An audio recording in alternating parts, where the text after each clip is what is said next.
Thinking का मतलब है प्रॉब्लम के बारे में बार बार बार बार सोचना। अगर आप प्रॉब्लम के बारे में बार बार सोचते हैं, इसी को ओवर थिंकिंग कहता हूं मैं। सॉल्यूशन के बारे में बार बार सोचने को ओवर थिंकिंग नहीं कहूंगा। लेकिन अगर आप प्रॉब्लम को लेके पकड़े हुए हैं, नेगेटिव किसी बात को लेके पकड़े हुए हैं और बार बार सोच रहे हैं, काम नहीं कर रहे, एक्शन लीजिए। ज्यादा सोचिए मत, टेक द एक्शन। बहुत सारे लोग ओवर थिंकिंग के चलते अपना बहुत सारा टाइम बर्बाद कर देते हैं। एक्शन लीजिए। ज्यादा सोचेंगे, एक्साइटमेंट नहीं चला जाएगा। कई बार आपके पास कोई आइडिया आता होगा कि धंधे को ऐसे बढ़ाते हैं, धंधे में ये कर देते हैं, हाँ टीम ऐसे बढ़ेगी, और अगर आपने 2-4 दिन उस पर काम नहीं किया, एक्साइटमेंट ही चला जाएगा। अच्छा, जब आइडिया आता है तो बड़ा एक्साइटमेंट होता है। जिस समय आइडिया पैदा होता है उस समय एनर्जी देखिए, अपनी एक्साइटमेंट देखिए, उत्साह, हाँ ऐसा कर देते हैं, बड़ा उत्साह रहेगा। और अगर नहीं किए, 2-4 दिन नहीं किए, एक्साइटमेंट ही चला जाएगा, फिर आप कर ही नहीं पाएंगे वो काम। ओवर थिंकिंग आपके एक्शन का सबसे बड़ा दुश्मन है। एक्शन ही नहीं लेने देगा, एक्शन नहीं लेने देगा, आप सफलता मिल ही नहीं सकती भाई। एंड कंफर्ट जोन तो है ही। सारे अमीर लोग तो यहीं फंसे रहते हैं, और सौभाग्य से आप सब भी करोड़पति हैं, और सारे लोग इधर कंफर्ट जोन में आ ही जाते हैं। उनकी गलती भी नहीं है साहब, उनकी कोई गलती नहीं है। क्यों?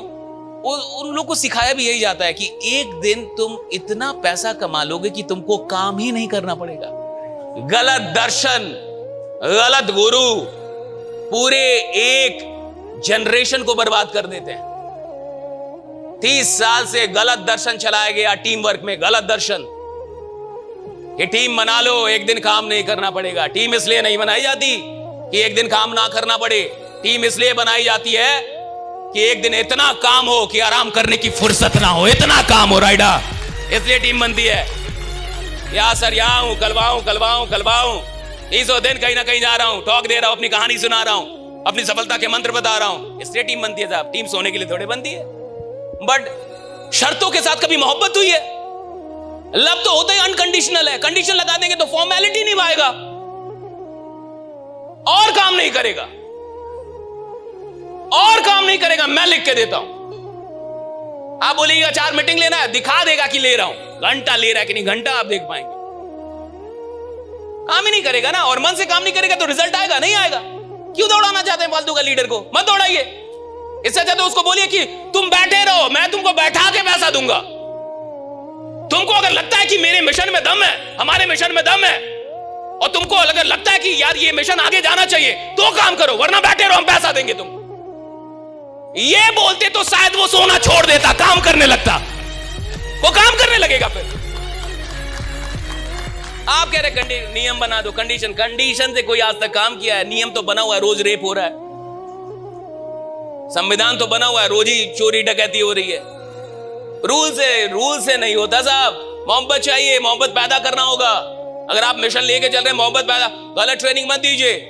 किसी को मत समझाइए कि आराम करने के लिए आए हो क्या। यहाँ पे आदमी आराम करने के लिए पैदा हुआ है? गधा पैदा होते हैं। आदमी क्या के लिए पैदा हो गए? आदमी पैदा हुआ कर्म करने के लिए, काम करने के लिए, अंतिम सांस तक।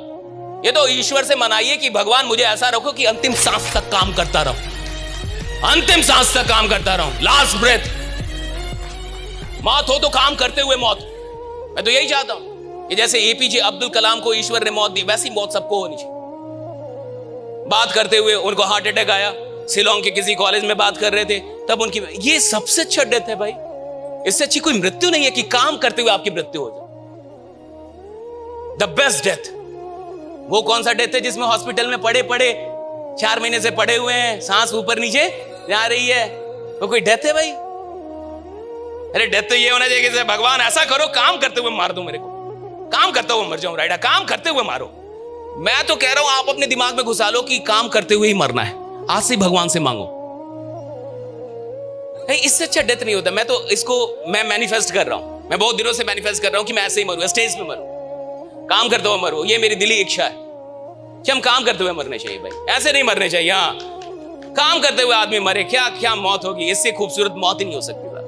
हम केवल जिंदगी की प्लानिंग कर रहे हैं, थोड़ी थोड़ी मौत की भी प्लानिंग होनी चाहिए, मन में होना चाहिए। ये ऐसे मरने का है राइडा, आप मन में रखिए। मैं आपको बता रहा हूं, भगवान आपको ये शक्ति दे देगा उस समय। 100% मैं बता रहा हूं, 100%। मैं क्या, मैं मरूंगा तो ऐसे थोड़े मरूंगा, सारा हॉस्पिटल को लिखा पढ़ा के मरूंगा। ये बैठो कहीं भी रहूंगा तो हाँ, ऐसे थोड़े मरना है। और आदमी को पता चल जाता है कि अब वो मरने वाला है। ये भी मैंने सुना है कि मरने वाले को पता चल जाता है कि अब वो, उसको पता चल जाता है कि अब 2 दिन और जीऊंगा, 1 दिन और जीऊंगा, तो पता तो चल ही गया। तब तक पूरा प्लान बना ले अपना, क्या क्या किसको किसको समझा के निकलना है यहां से। हाँ, आप निकल जाए, आपके लोग तो जिंदा रहने चाहिए ना भाई। इससे पता चलता है कि वो काम उसके लिए काम नहीं था, वो काम उसकी इबादत थी, पूजा थी भाई। उसने उस काम को पूजा है साहब, और ईश्वर से। और जिसको ऐसी मौत मिल जाए, समझिए उसकी जिंदगी धन्य हो गई, जीवन धन्य रहा उसका। इससे अच्छा क्या जीवन हो सकता है? आप चाहते हैं ऐसी मौत?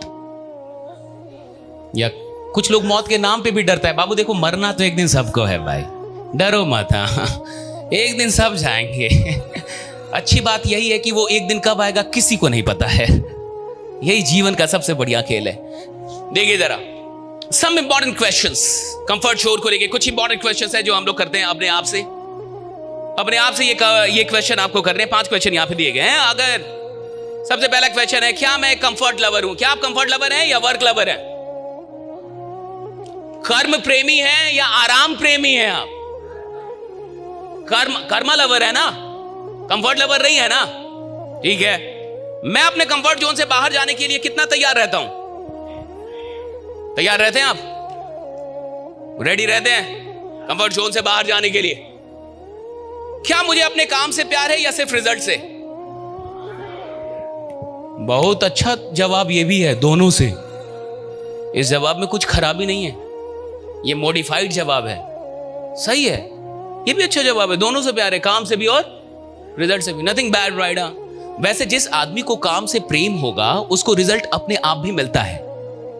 देखिए, अगर आपको फसल बोने से प्यार है, अगर आपको खेती करने से प्यार है, तो फसल वो आएगा ही, उगेगा ही। अगर आपको प्रोसेस से प्यार है तो रिजल्ट अपने आप मिलेगा आपको। जो प्रोसेस फोकस्ड आदमी होता है उसको रिजल्ट की चिंता नहीं करनी पड़ती है। जो प्रोसेस लवर है उसको रिजल्ट की चिंता करनी ही नहीं है, क्योंकि सारा रिजल्ट किसकी देन होता है? प्रोसेस की देन है। अगर कोई भी परिणाम तक हमें पहुंचना है तो आपको एक प्रक्रिया से गुजरना होगा, और प्रक्रियाएं ही परिणामों को जन्म देती है। तो अगर आप प्रक्रिया पे केंद्रित है, अगर आप प्रोसेस लवर हैं, अगर आप प्रोसेस पे बहुत ध्यान देते हैं, तो आपका रिजल्ट ऑटोमेटिक भगवान आपको देगा ही देगा। इसलिए ये गीता का जो कथन है कि कर्म करो फल की चिंता ना करो, ये गलत नहीं है। क्योंकि फल की चिंता से आदमी का दिमाग डिस्टर्ब होता है, और एक डिस्टर्ब माइंड अच्छे एक्शन नहीं लेगा, अच्छे डिसीजन नहीं ले पाएगा। भगवान कृष्ण ने ऐसे नहीं बोला कि कर्म किए जा, फल की चिंता ना कर। इसका सिंपल मतलब है कि जब मैं फल की चिंता करूंगा तो मेरा माइंड जो है वो अशांत हो जाएगा, और एक अशांत मन अच्छे निर्णय नहीं ले पाएगा, और जब तक अच्छे निर्णय नहीं लेऊंगा तब तक अच्छे परिणाम लेकर नहीं आ सकता। इसलिए भगवान कहते हैं कि कर्म किए जा, कर्म से मोहब्बत कर ले, फल की चिंता ना कर, फल मैं दे ही दूंगा।